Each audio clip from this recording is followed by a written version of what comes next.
നമസ്കാരം, Aroor vision news ചാനലിലേക്ക് സ്വാഗതം.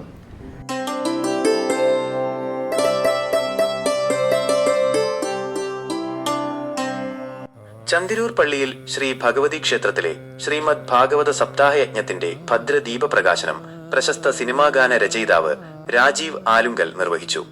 ഒക്ടോബർ 12 മുതൽ 19 വരെയാണ് സപ്താഹയജ്ഞം നടക്കുന്നത്. തിരുവെങ്കടപുരം ഹരികുമാറാണ് യജ്ഞാചാര്യൻ. തൊടിയൂർ വിനോദ്, പാങ്ങോട് വിനോദ് കുമാർ എന്നിവർ യജ്ഞ പൗരാണികരും. ജയശങ്കർ എംബ്രാന്തിരി യജ്ഞഹോതാവുമാണ്. കരയോഗം president KP Rupesh Kumar, secretary PP Sasidharan Nair, ഭാരവാഹികളായ R ശ്രീകുമാർ, അനിൽകുമാർ, പ്രശാന്ത്, ബാലമുരളി, വിനോദ് കുമാർ, ജയകുമാർ, മനോജ് തുടങ്ങിയവർ നേതൃത്വം നൽകി. യജ്ഞവേദിയിൽ വിശേഷാൽ പൂജകൾ, ഭജന, അന്നദാനം തുടങ്ങിയവ നടത്തപ്പെടും.